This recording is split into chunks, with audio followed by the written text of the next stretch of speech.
In today's video, I'm going to teach you how to import a MKV file into Premiere Pro. Now, it's super straightforward, but make sure you pay close attention to ensure you get every step correct.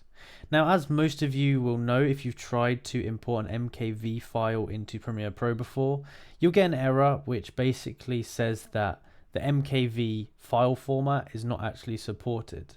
Now, there's a lot of workarounds you can do for this. So the first thing that you could do is upload it to some kind of file converter. But obviously this takes a long time, it's time consuming, and sometimes these ones require you to pay.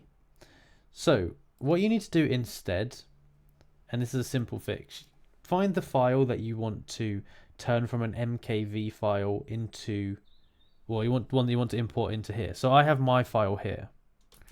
So you can see I have this file here. What you need to do is you need to go onto your Explorer and go to View. And then from View, you need to go over here into File Name Extensions. And what this is going to do is this is going to show you the extension that's associated with the file. So as you can see here, I have how to use instantly.mkv. So what I'm going to do is I'm going to right click it.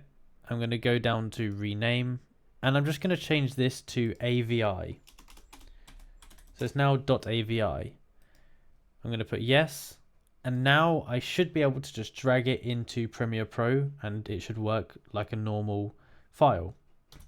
And you can now see I've actually dragged the file into Premiere Pro just like that, and it's as simple as that. Now this should work for your computer. If it doesn't, then you might not have some kind of drivers installed and stuff like that, but for most people it should work. But if you can't make this work, then your second best option, or your third, you've got two more options. You can install some kind of extensions and plugins which allow you to use MKVs straight into Premiere Pro, or alternatively, you can go onto the web and convert this into an MP4 file or whatever. But that's basically how you do it. So if you found this video useful, be sure to like, subscribe, and comment down below that it helped. Thank you for watching.